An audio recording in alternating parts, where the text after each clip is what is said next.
नमस्कार, मी कीर्ती गायकवाड. स्वागत आहे आपलं आय न्यूज 28 मध्ये. चला तर मग जाणून घेऊयात महाराष्ट्रातल्या ताज्या घडामोडी. मुंबई नाशिक महामार्गावर 5 वाहनांचा विचित्र अपघात. शहापूर मुंबई नाशिक महामार्गावर काल मध्यरात्री साधारण 4:45च्या सुमारास 5 वाहनांचा विचित्र अपघात झाला. अपघात शहापूर मार्गावरील गोठेघर या ठिकाणी झाला आहे.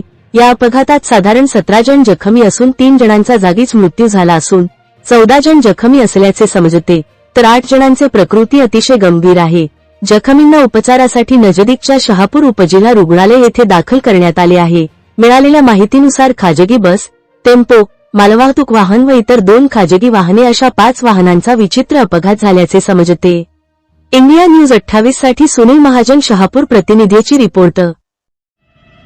आपण आता मुंबई नाशिक महामार्गावरती पाहतोय की एक मालवाहू कंटेनर आणि एक प्रवासी वाहतूक करणारी खाजगी बस, एक टेम्पो, एक दुसरी टेम्पो, अशा एक 4 ते 5 गाड्यांचा भीषण अपघात झालेला आहे. आणि अपघात घटनास्थळी आपण आहोत.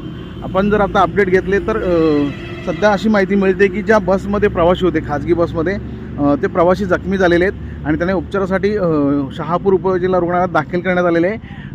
आत्ता घटनास्थळी शहापूर पोलीस असतील, महामार्ग पोलीस असतील, हे सर्व दाखल झालेले आहेत. जीवरक्षक दलाचे सदस्य आता मदतकार्य करत आहेत. पहाटेच्या सुमारास झालेली ही घटना आहे अपघाताची. भीषण अशी घटना आहे. हे दृश्य आपण आता प्रत्यक्ष लाईव्ह पाहतोय कशा पद्धतीने हा अपघात झाला आहे.